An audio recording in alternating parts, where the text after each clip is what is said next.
बिस्मिल्लाहिर्रहमानिर्रहीम। अस्सलाम वालेकुम फ्रेंड्स, उम्मीद करता हूँ आप सब खैरियत से होंगे और हम नाबी मोटर्स में आपको खुशामदीद कहते हैं। फ्रेंड्स, आज जिस गाड़ी का रिव्यू आपके सामने पेश किया जा रहा है वो होंडा सिटी 2005 का मॉडल है। लेकिन इससे पहले अगर आपने हमारा चैनल सब्सक्राइब नहीं किया तो सब्सक्राइब कर लें, बेल आइकन प्रेस कर लें ताकि हमारी हर नई आने वाली वीडियो का नोटिफिकेशन आप तक बर वक्त पहुँच सके। आज की गाड़ी होंडा सिटी 2005 का मॉडल है जिसकी इंफॉर्मेशन आपको दी जाएंगी, जिसमें सबसे पहले बात कर लेते हैं ट्रांसमिशन की। तो ये गाड़ी आपको ऑटो ट्रांसमिशन के साथ प्रोवाइड की जा रही है।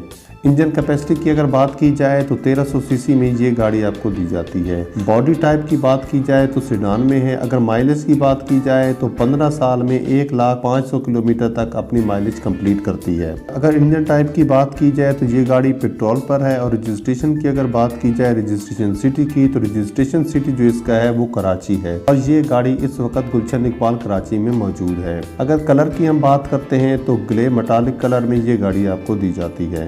ये गाड़ी न्यू है। अगर हम फीचर्स की बात करते हैं, फीचर्स पावर लॉक्स हैं, पावर स्टीयरिंग हैं, पावर मिरर है, उसके अलावा पावर विंडो है और एसी भी इंस्टॉल्ड है। इसके अलावा फ्रेंड्स आपको बताते चलें कि इसकी ओरिजिनल प्लेट्स भी मौजूद हैं और इसके अलावा तमाम डॉक्यूमेंट्स कंप्लीट हैं। अब बात कर लेते हैं इसकी कंडीशन की। तो फ्रंट लुक की बात की जाए तो बेहतरीन कंडीशन में मिल जाती है। फ्रंट लुक की लेफ्ट साइड की लाइट्स देखी जाए या राइट साइड की तो ये भी बेहतरीन कंडीशन में है। अगर बैक साइड को देखा जाए तो साफ हालत में मिलती है, लाइट्स बेहतरीन नजर आती हैं। डिक्की भी आपको अच्छी हालत में मिल जाती है। अगर सीट्स की बात की जाए तो काफी नीट एंड क्लीन कंडीशन में मिल जाती हैं। अगर इंजन की बात की जाए तो 90% तक अपनी जेन्युइन कंडीशन में मिल जाता है। बैटरी भी न्यू इंस्टॉल्ड है। इसके अलावा अगर इंटीरियर की बात की जाए तो बेहतरीन कंडीशन में है। डैशबोर्ड भी आपको साफ कंडीशन में नजर आता है। फ्रेंड्स, इसके अलावा मैं आपको सजेस्ट करूंगा कि आप जब भी गाड़ी लें उसे मुकम्मल तौर पर चेक लाजमी करवा लिया करें ताकि इन फ्यूचर आपको किसी किस्म का कोई नुकसान ना हो। फ्रेंड्स, अगर डाउन पेमेंट की बात की जाए तो ऑनर की तरफ से जो डाउन पेमेंट बताई गई है वो 2 लाख रुपए है और मंथली इंस्टॉलमेंट की अगर बात की जाए तो 11,000 रुपए है, जो 84 माह तक आप इंस्टॉलमेंट करवा सकते हैं। इसके अलावा फ्रेंड्स, अगर आपको भी कोई गाड़ी पसंद हो तो कमेंट्स में गाड़ी और मॉडल बताइएगा, हम उस गाड़ी पर मुकम्मल रिव्यू करेंगे। फ्रेंड्स, वीडियो अच्छी लगी हो तो लाइक कर दें। मिलते हैं नेक्स्ट वीडियो पे। तो हमें याद रखिएगा। अल्लाह ने के बान।